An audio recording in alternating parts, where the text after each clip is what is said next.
Rob Clayton, Sprint Championships. This is normally an event that happens up in Denver, I believe. And just explain it to me. What is the Sprint Championships?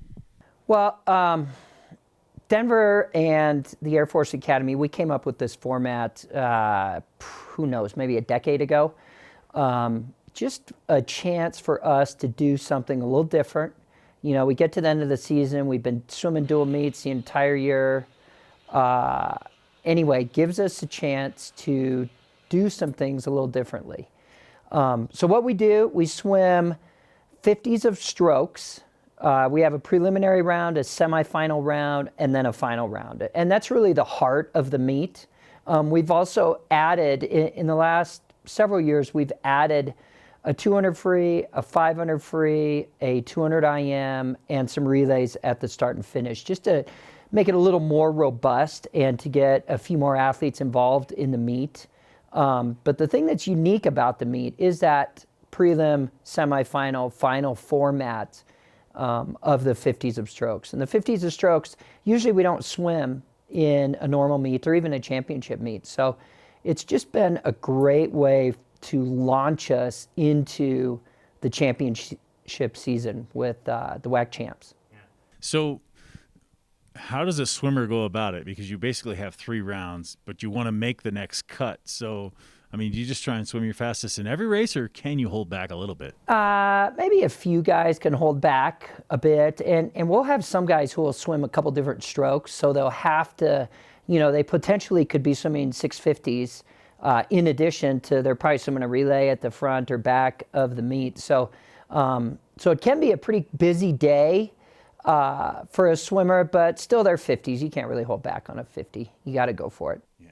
You still got about a month out from conference championships. So do you, I guess, what are you trying to accomplish with this?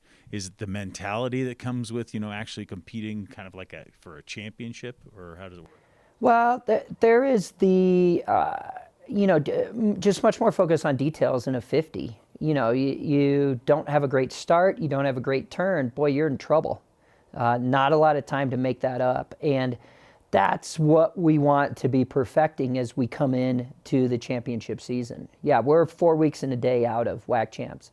So we are getting down to the wire. So we are just hoping to fine tune, hoping to get momentum, hoping to get some excitement. This meet has always been, whether we've come out on top, whether DU has beaten us, this meet has always been an exciting event, and an event that the guys are really excited both before it and during the event, but then excited about how they swam after. Have you heard from other swim coaches around the country, maybe have heard about this meet and go, that's kind of a unique event, we'd like to try something that ourselves? Has anyone done that? Or you know, I haven't heard too much about it. We talk about it a bit, or we have, especially early on.